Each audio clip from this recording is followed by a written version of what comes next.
কয়বার গেল? একটা। এইটা করলে কি হবে? একটা আমাদের এসে বলছে গড তুমি কি বলো? আমি পবিত্র। কি বলো? আমি পবিত্র।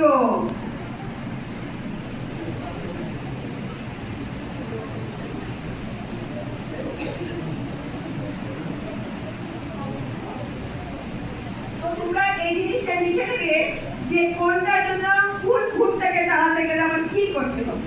হ্যাঁ, ভিতর থেকে বলছে ম্যাডাম ভিতরে তো রয়ে গেল, হ্যাঁ ভিতর থেকে বের করতে হবে না। ঠিক বারবার তুমি বলবে আমি পবিত্র, আমি পবিত্র আত্মা, আমি পবিত্র। বসে বসে করবো তোমার এইখানের যে আমার যে